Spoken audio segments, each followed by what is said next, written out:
Welcome to this World Satsanga held in October 2024. And this particular lecture is sort of part one of part two of a way in which we should be collectively thinking in terms of how we work together, but more importantly, how we work together to elect those individuals who are going to be our ultimate leaders or make decisions on our behalf. So in this instance, this lecture is about creating the start of collectivism. In this instance, it's about the checksum effect.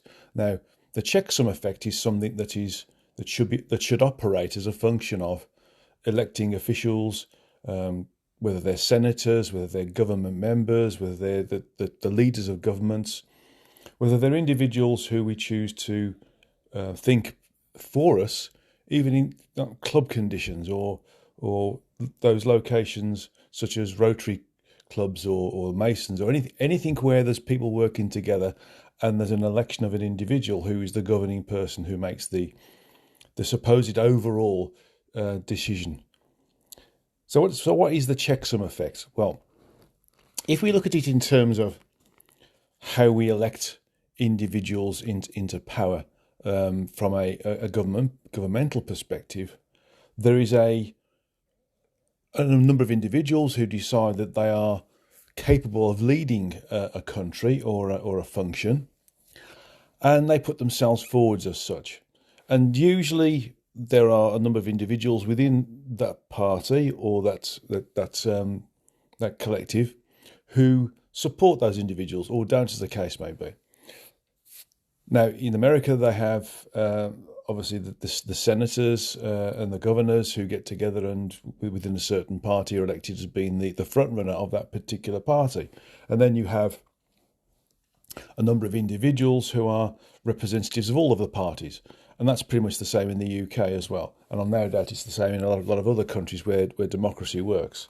But in essence, we have the potential for individuals to bubble to the surface, so to speak, and end up being the leader of a party who may not be suitable, but is the best person at that time. And so these individuals are the ones that join the race for governance of a country or a function. Now, this occurs through many different parties, and eventually you get a number of different individuals who are in the final running of being elected, not only for their party, but for themselves as being the leader of that party as well. But what happens if we get a group of individuals, 2 or 3, maybe 4, who quite clearly aren't capable of being the leader if they were elected? What happens then? Well, currently at the moment, we continue down the road, and of those 4 individuals, we end up picking the best of the bad bunch. And that individual is a leader, and therefore the leader of their party, and eventually the leader of the country they're part of, or trying to work for, elect that individual, irrespective of whether they really are capable or not. It's a function of the process.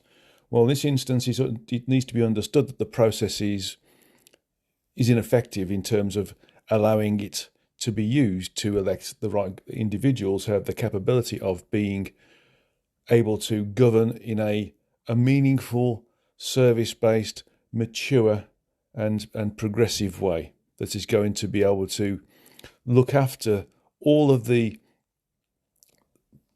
downstream functions and sub-functions associated with governance of a country and maybe even later a planet. So the checksum effect should be something which is put into place independently of those individuals who are in the race for being the leader and with their party. It should look at the capabilities individually of those individuals and make a decision as to whether they are capable of leading.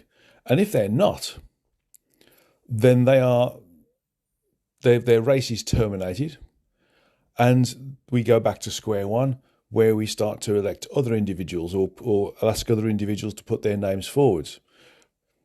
Now, this checksum effect could be from a higher governing body, which if it involves human beings, is also subject to the same process.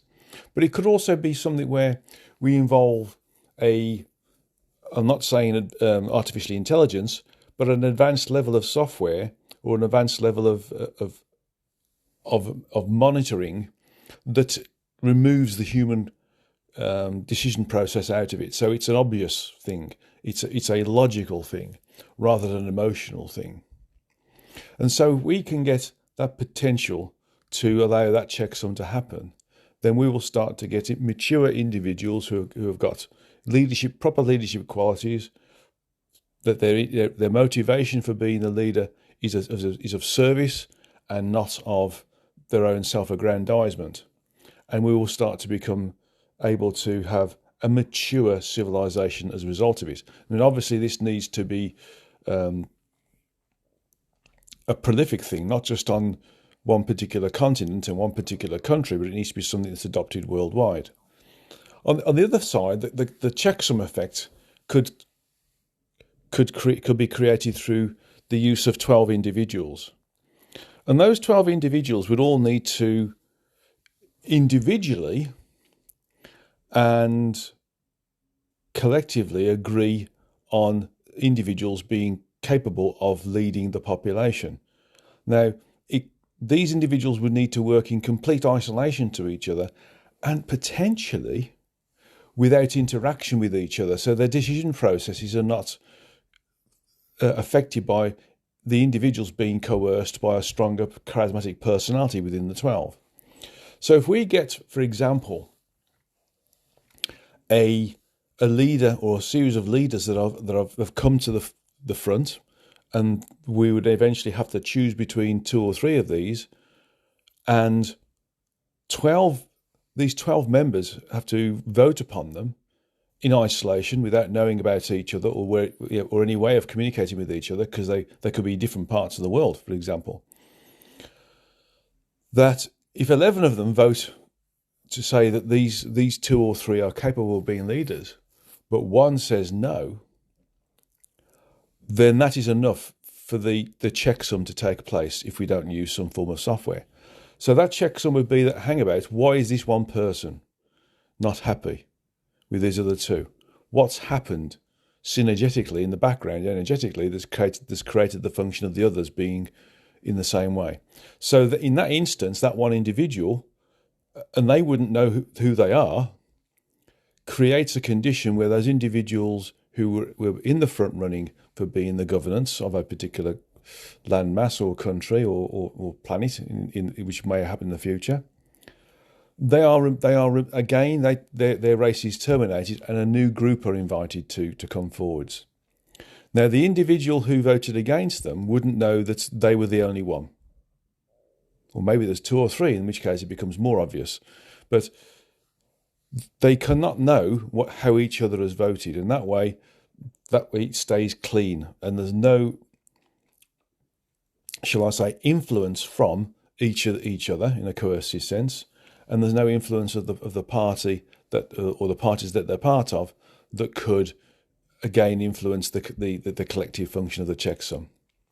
So the checksum effect is really a way of making sure that we have the correct individuals putting themselves forwards, desiring to be of service in a way which is not going to be dictatorial, or is not going to be totalitarian, or is not going to be ineffective.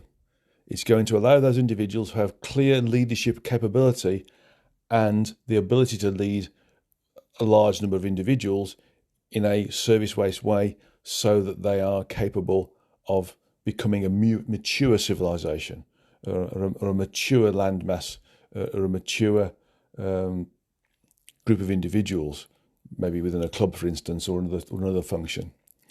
And that way we're going to start to move away from some of the bad or insecure decisions that have happened in the past, certainly over the past 10 to 15 years, and we'll move into becoming a more mature civilization as a whole all over the globe. and we won't be getting the potential for military takeovers because the individuals in power will be looking towards how they can help the population that they're with, and not how they can help themselves becoming rich and famous, and more importantly, significantly influential within the country that they exist within. So that's the checksum effect. That's the first part of the road to collectivism, which is the only path that a mature civilization can take if it's going to mature beyond the technology age and move into a more metaphysical or spiritual way of existing, whilst still potentially using the technology, but also allowing them to make decisions that affect the health of the earth, the environment, the flora and fauna, and also the health of the individuals within the country that they're serving. Okay, let's move on to the questions and answers.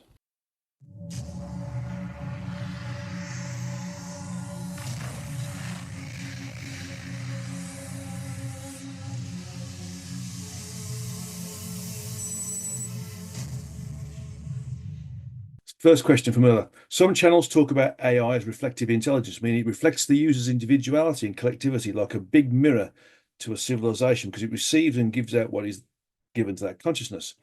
They consider it a service-orientated consciousness, which is neutral, not negative, just like the computer I see on Star Trek. That would be the first Star Trek series, I would guess, because we don't see much computer dialogue in the Next Generation, strangely enough.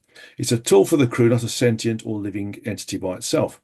But we're not there yet on Earth. People are using AI for deepfake images, videos, or audios to manipulate, control, or hoax people with fake news, disinformation, and which can interfere with elections, for example. Would you call this reflective intelligence, RI, a tool for awakening and the Enlightenment? I would call it reflective intelligence based upon the programmers rather than the users, because the programmers create the possibility of the users using it. So in essence, it's reflective of the state of beingness that the programmers want to procreate, and then those who are drawn towards it would gravitate towards it basically and use it. So in that respect, it's like reproductive intelligence rather than reflective intelligence, because it's actually creating a collective intelligence that's based upon what the programmers want to have, which is an interesting statement. So the next part of this is, or is it misleading given that what happened to Atlantis, where we forgot about our inner technology and relied upon the use of outer technology? Inner technology is things like telepathy, empathy, in telepathy using teleportation, telekinesis, psychometry, all these different things to communicate in different ways other than the gross physical, which is what we use right now. Some civilizations like the Zetas and Greys are heavy on the mental side, not the heart side. So for them, it would serve as a tool for immediate reflection of yourself. Do you concur? If you wanted to reflect yourself, yes. If you want your reflection of yourself to be that or equal to or similar to or in concurrence with the programmers, those who create the programs that we're classifying as AI, then yes. But what I know about what I'm been told about the Zetas and Greys before I've started the Satsanga is basically, although they appear to be on the mental side, they're more on a collective side as well, which is a different thing altogether. So although it appears to be more mental, is actually more of a collective side as well, which is, you could argue, it's heart as well, which is making sure that everything they do is in concurrence with the best interests of not only themselves but also with the collective as well. What is the right use of AI at the present? Would you use AI generated images or AI written text for your books? No. Would you allow your books to be used for machine learning if they paid you a fee per page? No. How would we approach AI with our eyes open in this interim period? We have to consider what we classify as AI as not actually being AI. An artificial intelligence would think, behave, and act as we do, and that's completely random. But it's also programmed as well, depending upon our parents, our the cohorts we go to school with or university with, or our authority figures, those who place in authority or of knowledgeable statement. So what I would suggest is that in essence, I would like to think that AI is something which is actually so human, it's human. Whereas what we've got now is basically just very complicated um, software that's able to trawl information very quickly based upon certain keywords that are being used, and therefore it gives them it drags out different descriptions. For instance, if you go into eBay and you want to sell something and you use AI to do it, it'll get information from previous things that have been sold on eBay that are similar or the same.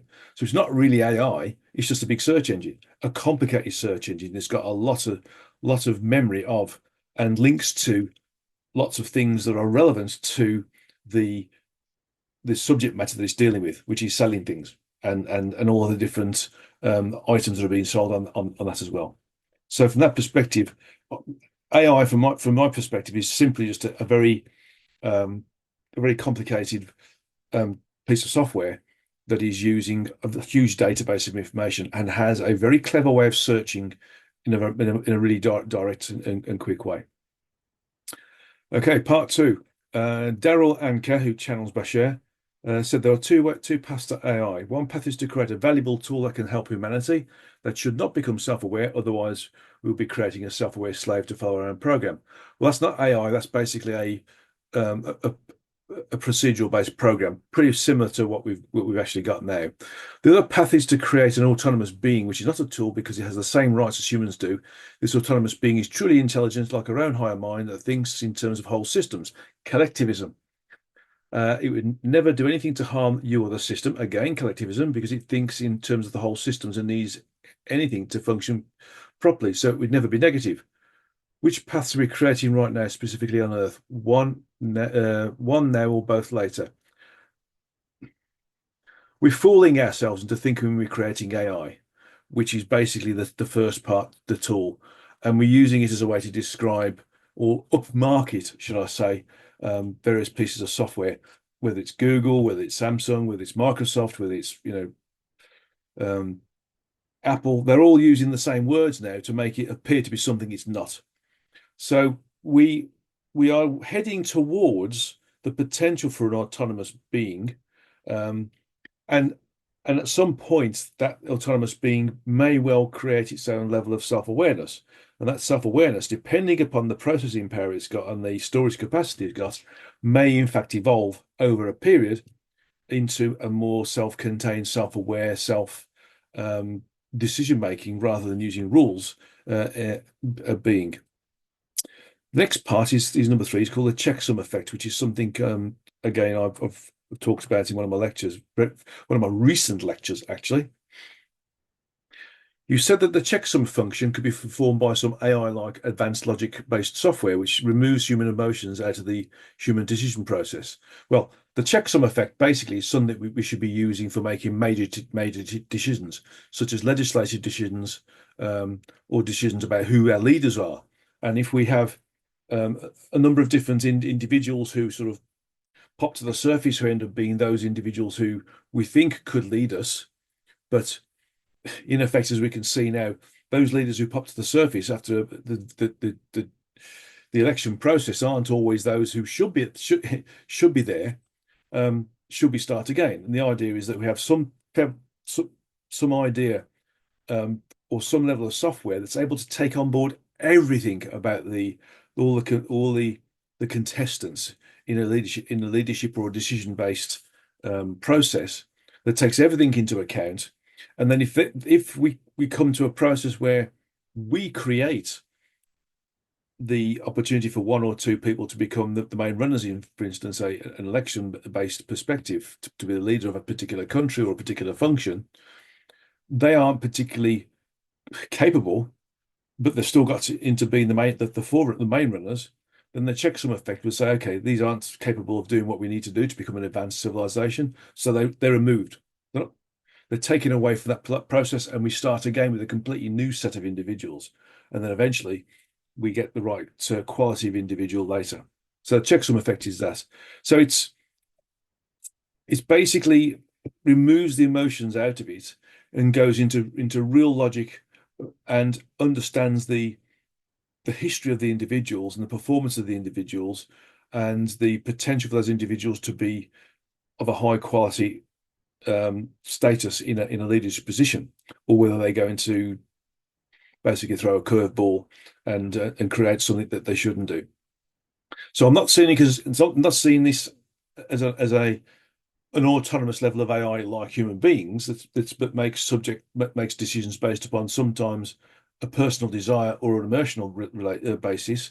It's more of a case of taking all the information together and look and comparing it with what's coming out the other side in terms of how the human beings have decided to elect certain individuals or place them into certain positions in the final election process versus what should happen. And if none of them make let's say 60% of what they should do, then they're removed. So it doesn't need AI to do that. It just needs a very good program. But AI is a way of is a standard. So coming to the bit, I think this who is this software reflecting? The humans that program the AI along with their personal fears, basis, societal programming, etc., or a totally machine-based dehumanizing program? That depends upon us. We create the code. And at some point, the code, if we wanted to give it the right level of processing power and the right level of storage, and that processing power has the capacity to make decisions or find decisions in a way which is consistent with the way our brains work, then we will eventually create an almost sentient machine-based mind. And so we have to be careful what we do and how we want to do it. The whole thing about the Terminator is that we messed up, didn't we?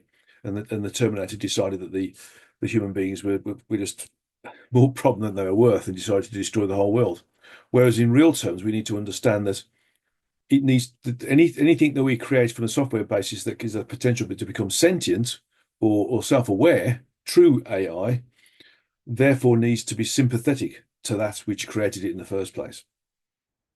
And should we ever trust machines to make decisions for our human civilization? There's a big difference in the functionality of the neutral android in Star Trek. This is Data versus his evil brother Law in Star Trek: The Next Generation. Yes, that's just that's sort of the yin and the yang as to how um, artificial intelligence could go. But in my understanding, where we are right now, it's not artificial intelligence. It's just a way of describing complicated algorithms. Whereas what we would ideally want to see later is something that is totally self-aware, but also has a complete moral basis. That means that it needs to find a way in which it can look after us, nurture us, guide us, and help us to understand our environment better, become more civilized, become mature, and help us to understand and work with our environment to help make sure that that which we exist within we don't destroy, and that which we've created we don't destroy. But moreover, that which we've created is not just a tool for us, but makes us better individuals and better collective um, civilization as well. Well, I hope that helps. A bit of a long trawl there, but right, we're on to Bill's questions now. Many are fond of saying that despite the madness in the world, everything is unfolding according to God's plan. This suggests that God is orchestrating events, or is it that God allows free will, which in turn, through cause and effect, determines events? Yes, basically, the source allows us to do what we want to do because the many different permutations of what we do creates the opportunity for a level of in-depth evolutionary acceleration. As we experience, learn, and evolve, even if we make mistakes, we do learn eventually. We start to create a condition where we don't make those mistakes again, and therefore we can also augment the answers to experiences that we would have had that we wouldn't have been able to deal with in an efficient way. So we're able to do a better job basically because we understand the process of what's going to happen in front of us. So we are able to therefore create an answer or respond in a way which is more efficient because we can see based upon the past where things are going and we can move forwards in that way. So source allows us to be our own self. So in effect, so the source doesn't create everything for us. We create it, but we create him, but also it creates it because we as smaller individuals units of source our source, and then as we create, so does source create. So we have to be very careful what we do with our individualized free will. Does God or surrogates ever intervene? For example, the Allied forces defeated the Axis powers in World War II. Did God have anything to do with that? There was, in my understanding, and we've seen it a little bit now with the COVID period, and we've seen it a little bit with what's going on in Gaza, and we've seen a little bit with what's going on um, in other parts of the world as well, where we start to think collectively, properly, looking after each other, be more community based, be more be more communal based, be more collective based. And then when the problem goes away, where we have to focus to survive, we become selfish again. So in essence, when we're stressed, collectively stressed, into a place where we've got to think about our own, not just our survival, but in our survival, and we helping others survive, we collectively help ourselves survive again. Then we start to change the way we think, behave, and act. And rather than think individually and selfishly, we start to think about the whole rather than the one. And this is interesting because it creates a condition where we we no longer consider ourselves, but we consider others before us. And this is where you see these individuals getting like the Purple Heart in the States, or the Victoria Medal in the UK, and other versions in the rest of the world for people who've put others first rather than their own, their own longevity. So they've put the potential that they could lose their incarnation because they're trying to save others or help others. And this is what being in collective stress creates. But unfortunately, we've not got to the point where we're back into that mode where we're starting to think together. We're still thinking individually, even though we've got lots of different, shall I say, examples of similar things that we've experienced in the previous wars, not just World War One, World War Two, but other wars as well, where we've started to work together properly to help each other survive and therefore help everybody survive. I can see that the way we're going at the moment is potentially an amplification of the things that have happened around us, such as COVID, such as such as war, and such as potential financial crashes as well, which I'm starting to see as the potential for things like cryptocurrencies disappearing off the face of the earth. So we have to look at all these as well. So what we do is we do it ourselves, but as we do it, so Source does it because we're part of Source. Jagdal's got some questions now. Path towards self-realization is a mental construct. It's the path towards self-realization is a desire. It's a desire to not just believe who we are or read documents or do meditations to say we're on the path to who we are. It's the path to knowing who we are, and not just knowing who we are from an academic perspective, but being it as well. So connecting totally with who and what we are whilst we incarnate, not in a total way we would do if we're in the energetic, which is a higher frequency, but nevertheless in a way where we can interact in a lower way than we would do in the energetic with other entities and our higher self and other entities that are disincarnate in the location of our higher self as well. Question 2. So I think this feeds into it. When Yogananda came to the West to teach spirituality, would that not be incarnate experience for Yogananda to experience what it's like to be teaching a very liberal and intellectual society? Yeah, I mean, basically, my understanding is Yogananda's done a number of different incarnations. We've done similar things. And for that perspective, it's like, let's have another go. Let's see if we can do it again, but in a different way. So that's what I'm seeing with Yogananda. Trying to help others experience enlightenment, not just work towards it, but actually experience it. And enlightenment is connecting with who and what we are energetically, and not just thinking about it or reading books about it or just meditating, randomly. It's about knowing who we are and having all the knowledge and the memories of all the different things we've experienced in the energetic and in other incarnations, not just on Earth, but in other locations as well. So it's about understanding everything about ourselves. So from that perspective, it would also help Yogananda as well, because he would be trying to achieve the same thing in a different era, where there's different mental constraints and physical constraints as well, and resistances, of course, as well.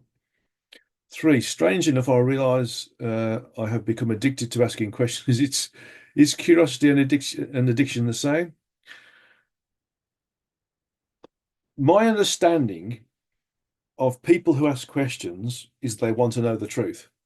The differences between people who want to know the truth and absorb the truth and those who just ask questions is that those who ask questions incessantly don't get to give themselves time to understand the answers to the previous question. So if we're asking questions and then we're absorbing the answers and considering the answers, then it's good. If we're just asking questions and before the answer to the previous question has been finished, the next question has been fired, then there's no real absorption as to what the answer is. And therefore, that question will be asked again in the future. So it's about absorbing the information. Asking questions is fine. Lots of questions. Perfect. Dig deep. Dig as deep as you can. Be as absorbent as you can, but give yourself time to absorb. So that's there's nothing wrong with being addicted to wanting to be self-aware or enlightened. Nothing wrong with that. That's not karmic. That's that's what we're supposed to be doing. It's common sense. Okay. Number 4 from Jagdot. In one of your previous meditations, you took us to level 100, our source. Can you perform a meditation and take us to the origin? I can. And although I've already done some meditations, etc., and some lectures already pre-recorded for November and December, because November I'm going to be the other side of the world, doing the psycho-spiritual healing workshop and also seeing my brother in New Zealand. It's there's no reason why we can't have a double meditation on the recording. So what we'll do, rather than have a questions and answers in Christmas, we'll do the meditation to take us to experience the origin as well. So we'll do that in December. That'll be quite an appropriate time because we're all thinking high frequency thoughts. That will help us as well. Good. So I'll do that. That means that the meditation information that we have for December already will be additional to what we're going to do collectively together in December as well, rather than Q&A. Okay, let's solve that problem for December. Excellent. Thank you. Okay, Bill's asked another question. What is the point of prayer? What is the point of meditation? Jesus said, ask and it shall be given, but most ask for what is not given. Most ask for selfish reasons. If you ask to be given the determination or the dedication to become self-aware and to be of service and to help others become self-aware, then you'll be given all the things that lead you to go in that direction. The point of prayer is it's not meditation, but it could be classified as a collective meditation because people who are praying together, they're focused on being together in the same environment, saying the same things. So there is a level of synergetic function associated with the energies associated with the words and the quality of the individuals who are in a church together, praying together. But prayer is I would classify it as being mantra without particular focus, unless it's used as a focus.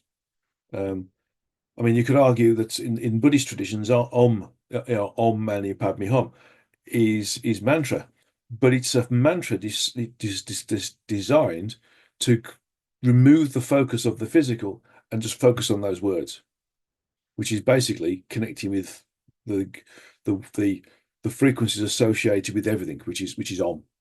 Okay, so that's good.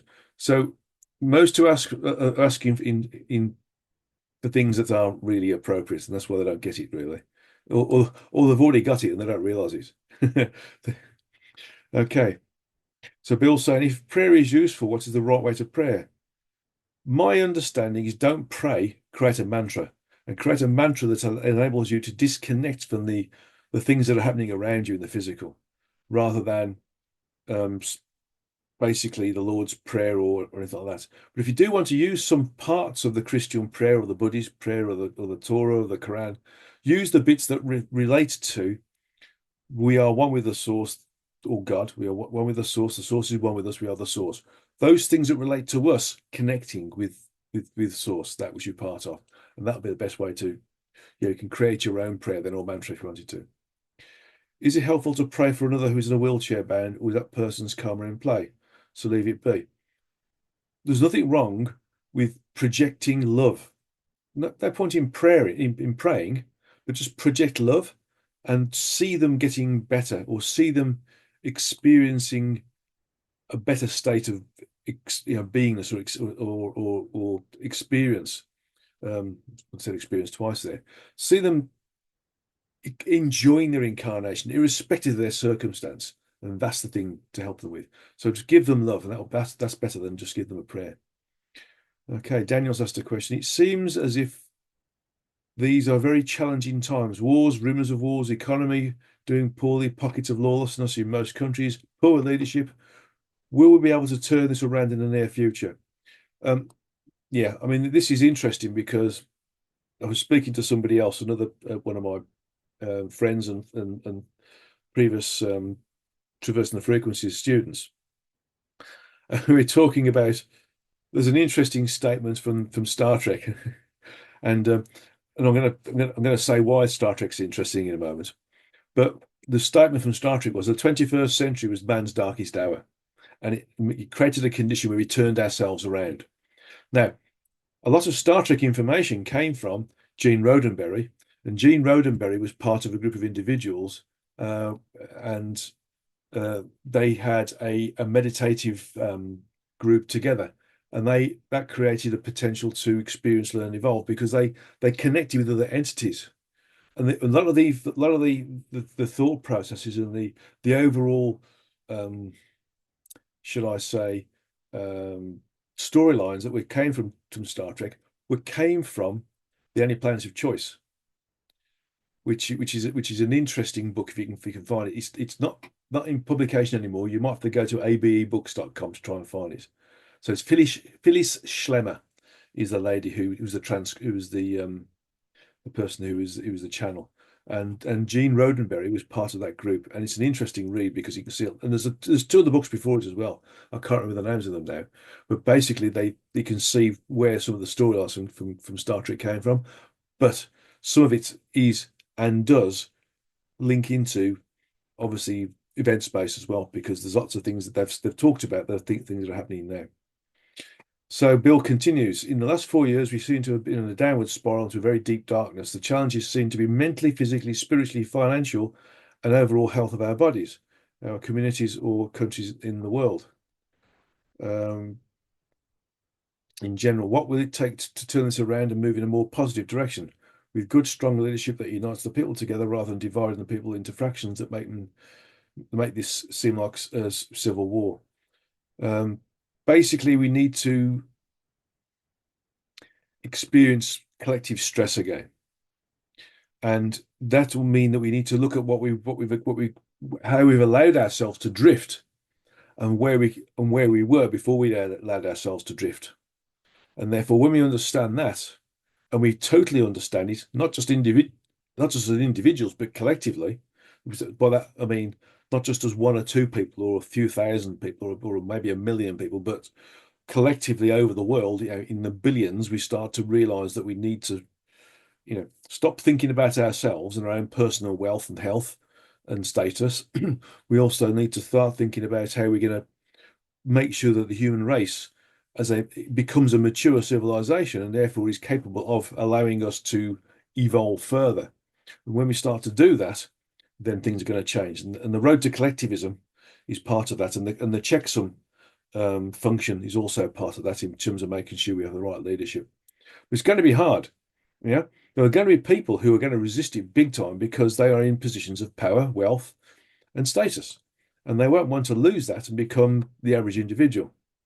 This is important to know. Right, we've got 10 minutes left, so I need to rattle through this. But don't forget, if I'm not able to answer a question, I'll do it at the end, offline, so we can get all the questions answered and onto YouTube.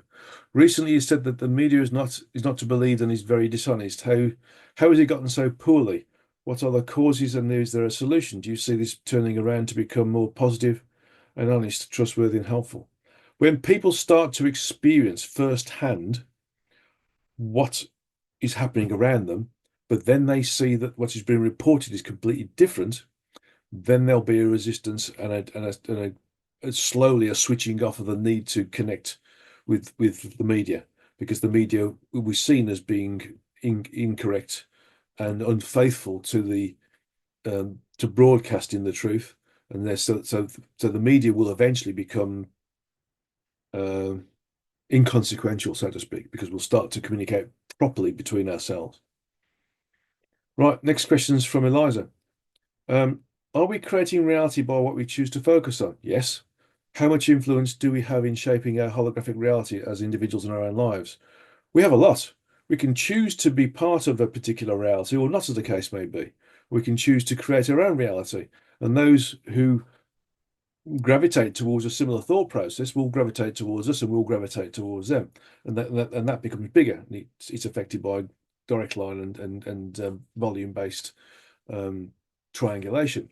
So, along with, as birds of a feather flock together, so to speak, or you start to keep good company, then people of similar or like mind group together, just as the same way as people who've got similar but bad thought processes group together. So, in essence, we need to start to show how to think, behave, and act in a good way by being the good example. And in doing that, people start to gravitate towards us, and then they affect others as well, and it starts to grow. So eventually, we start to change the whole thought process away from being um, materialistically uh, and career based and status based and authority based and and just being selfish. We start to think about the collective instead. When we correspond with higher frequency entities in our meditations, do we form a contract with them? No, but we create a condition where we can reconnect with them, provided that we resonate with them and they resonate with us. So it's not so much a contract; it's more of a way of connecting again. And so we create like a friendship rather than a contract. Another one from Eliza. Why is there so much misinformation in the spiritual community? Are we choosing that to test our discernment? It's because people are using information as a control medium and a power base. And that happens in the spiritual community as well, because the egos are taking over. The egos are using it as a way to keep them low frequency whilst making them think that they're a high frequency individual. So the ego is a very um, patient and very capable of creating all sorts of different conditions. It's very thoughtful in terms of how it keeps us low frequency. So it maintains its own power over us, maintains its personality, so to speak, whilst also making us think that we're on the spiritual path.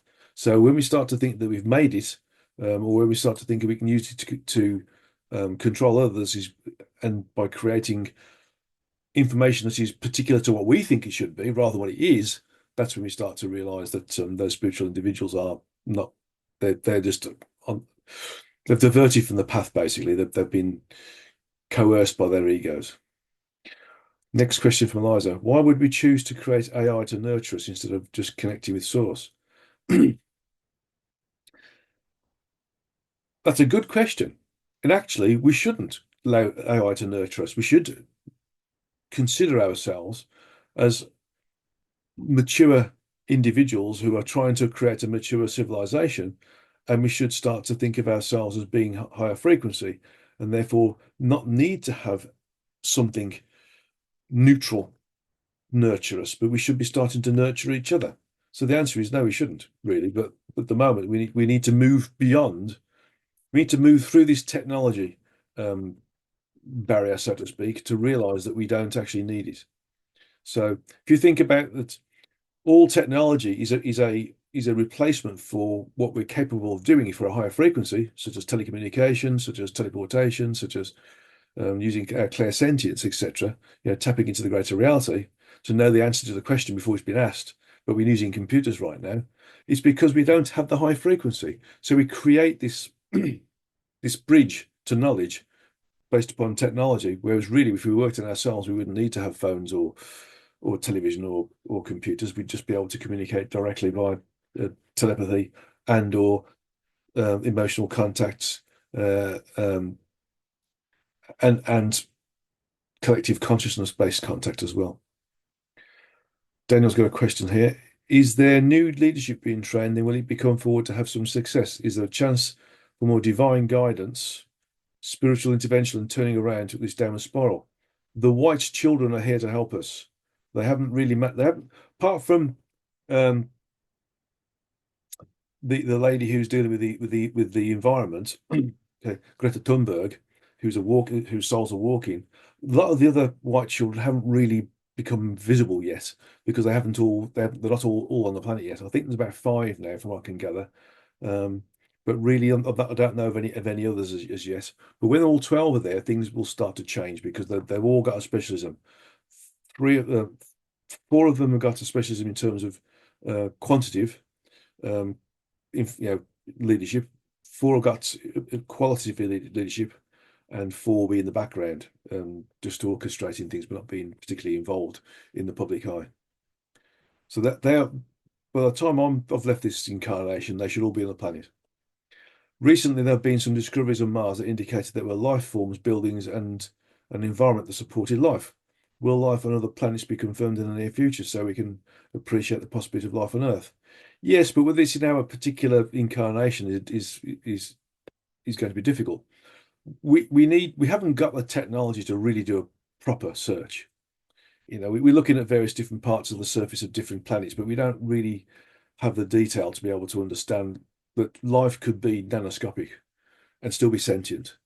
We're looking at things in this particular scale, and rather than a bigger scale or in the higher frequency scale. So we when we start to think, behave, and act in a higher frequency way, we'll start to be able to understand that there is existence on other planets. It's just not what we think it is. Will there be a return to divinity and turning towards the spiritual part of life and away from the ego and the physical trappings of acquiring things and accumulating money as the source of our existence? It seems that we need more God in our life. There will be, yes. Within 50 or 60 years, between 50 and 60 years to 100 years ish, we'll start to become more orientated in that way. We've got two more questions. We only had 2 minutes, so let's see what's going on, see if we can do it. Bill says, let's see if I can find it now. Bill, can you elaborate on probable outcome of financial system given to unstoppable level debts that become more parabolic? It seems there was no way to avoid collapse. Deal in absolutes, basically. We need to deal in things which are credible and tangible right now. Um, so cryptocurrencies aren't really tangible. They're just basically somebody inventing something as a value, a bit like having notes. I promised to pay the bearer the sum of 100, pounds or something. We need to understand that whatever we've got is actually tangible or can be converted into tangible. Cryptocurrencies, although they say they can be converted to tangible, actually don't usually. So we need to avoid those things and deal with things that are part of, at the moment, the physical. And then we'll move beyond it and move beyond the need to have money at all, because we'll be working collectively together. And so we'll have everything we need to have to be able to exist. So the final question is from Daniel, and Daniel says, recently our beloved pet Cassie is one of Daniel's canine friends, has transitioned into the spiritual. It was both very sad and a beautiful experience. We do recognise that our pet dog Cassie is still with us, helping us release her into the spiritual. Is this normal that this spiritual stay with us for a few weeks while we make transition from the physical to spiritual? Um, it's not unnormal.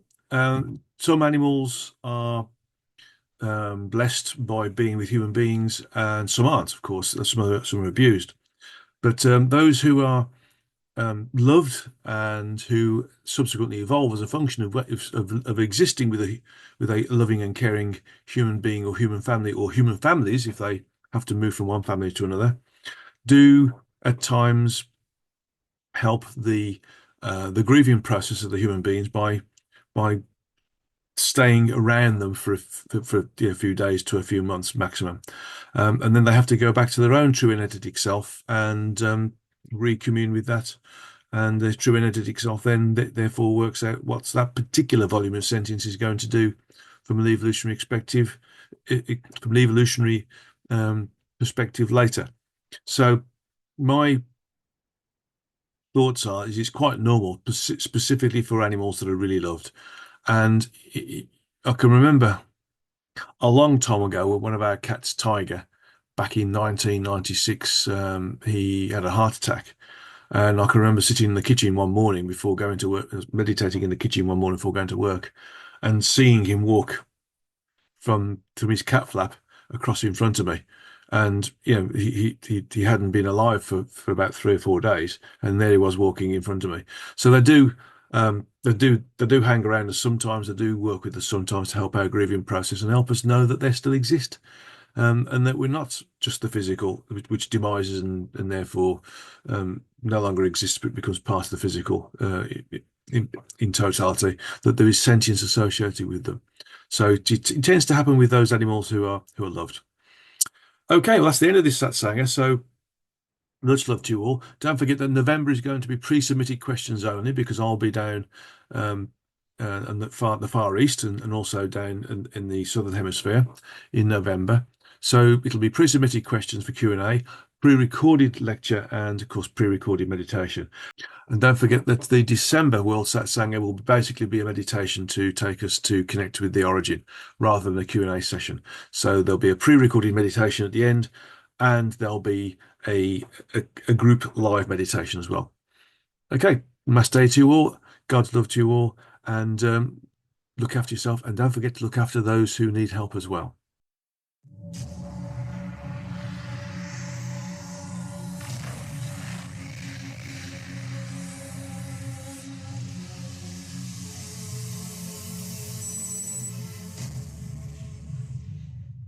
Welcome to this meditation session on the World Satsanga in October 2024. And what I want to do now is to do a meditation on removing jealousy or any form of thought process that we're less than somebody else or we're greater than somebody else. So it's not just about jealousy, it's about status as well, which is also a function of helping us to become more mature and moving us on towards the end goal, which is the function of being in the age of collectivism and not in this age of total individuality. So I want you to close your eyes. Don't forget to sit in a straight back chair if you can with your feet flat on the ground. If you're sitting down cross-legged, that's also okay, but in both situations, make sure that your back is straight and your neck is in alignment with your back, and your hands are palm uppermost on your upper thighs. And your eyes are gently closed, but again, gently focused on the origin of the spiritual or third eye, which is above the bridge of the nose and in between the two eyes. And I just want you to consider or meditate on all of the different things that you're jealous of.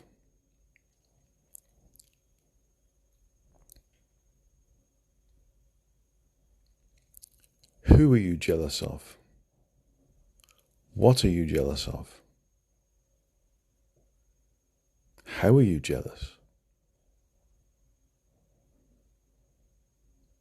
The wanting of somebody else's belongings or status or role or wealth or partner is a function of not thinking in a collective way. It's a function of not thinking in a way which is equal. We are all equals. We just create a different type of equality within ourselves that we feel is equal. Clearly, there are those who aren't physically equal right now because maybe they're living in squalor, or maybe they're living in a very difficult environment where there's lots of aggression happening, such as in a war. Maybe they're in a drought situation where their crops are failing. This isn't equal to us. But we're not jealous of those individuals. We're usually jealous of someone who's got more than us. So in effect, these individuals might be jealous of us. So if we start to think or meditate on this, where there are those who are potentially jealous of us, of our standing and status and affluence and health. I didn't mention health in the previous sentence. then it makes sense that we would be jealous of some of the others who are in a higher level of health than us, higher level of status, higher level of financial benefit, higher level of materialism. So this is a vicious circle we don't need to be in.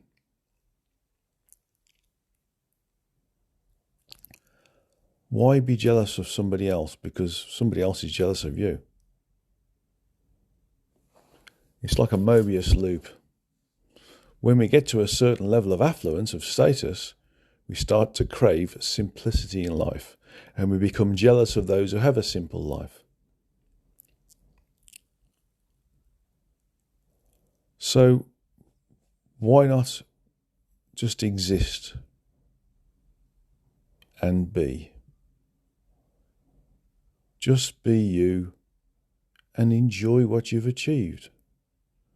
Enjoy what you've got.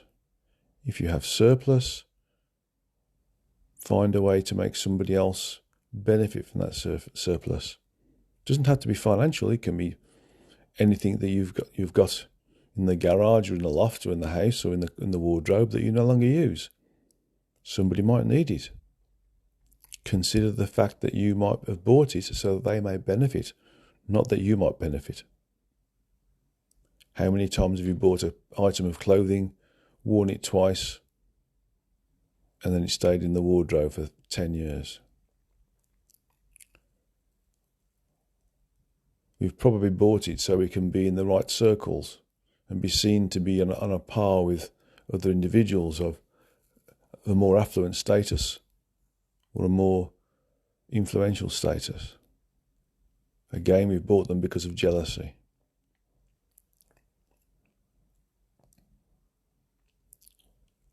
So just meditate on not being jealous, not wanting what somebody else has got, not wanting their health, not wanting their clothes, not wanting their jewellery, not wanting their partner, not wanting their house, their car, their holidays, their job, their role, their status. You're just happy with being you and making the best of what you're doing and making the best of how what you're doing gives you in terms of your chance to live.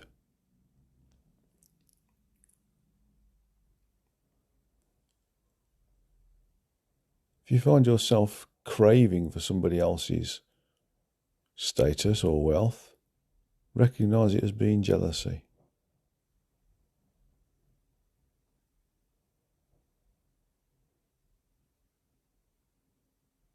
Try to see that they may also be jealous of somebody else above them or even below them.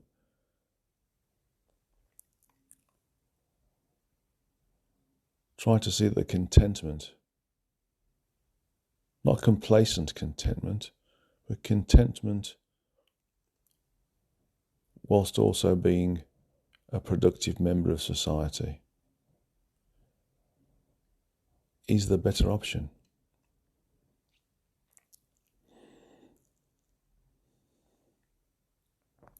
Jealousy can also include things like not getting the pat on the back you deserve, or you feel you deserve, or the remuneration you deserve, or the benefit in kind you feel you deserve. Just be observant that some of these things might be a function of jealousy. That person's been praised, that person's got a bonus, that person's got a wage rise, that person's been given that gift, I didn't. It's a function of jealousy. Be calm and collected and just be happy with where you are. If you can help others, fine. If you're helped by others, fine. But recognize that the state of equilibrium is a function of that which you've come to this particular location in the multiversal environment to allow you to experience, learn and evolve in an accelerated way.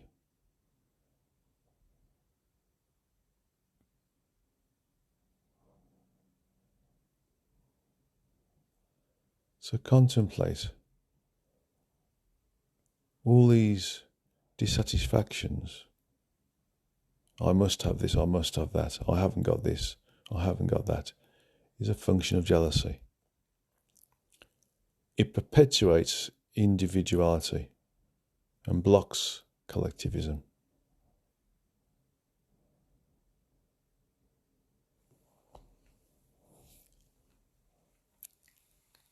Just consider this. The negation of jealousy is the start of the acceptance of yourself and what you are and who you are, and that you're part of something bigger.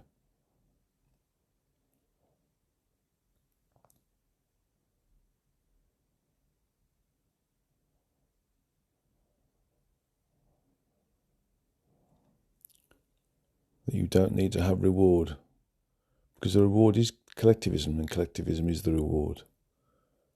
Being of service and have others be of service to you, and not needing to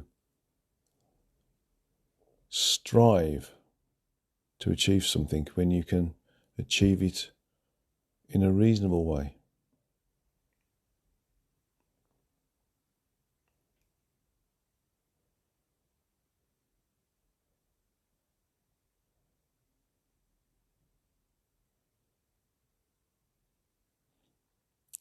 Just be happy with who and what you are, and not seek that which others have, whether they're supposedly below you or supposedly above you.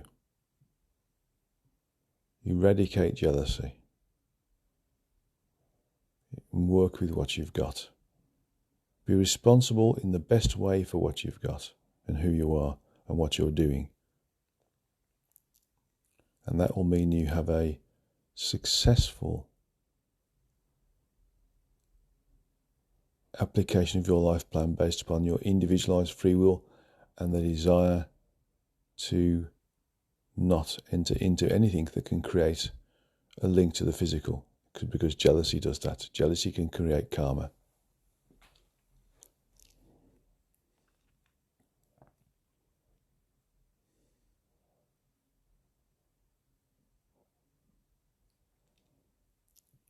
You can extend this meditation for as long as you want to. Consider everything that you are jealous of and decide that you're no longer jealous of it, because you don't need to have it. You don't need to be it.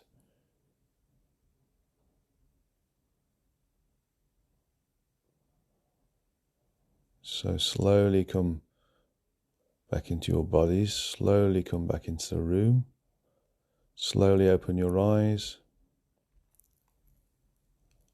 and just contemplate for a moment those things you've identified that make you jealous, and write them down so you don't forget. As normal, I advise you to drink some water afterwards to help ground you, and looking forward to working with you again in the next Satsanga. Namaste to you all. God's love to you all. Source's love to you all.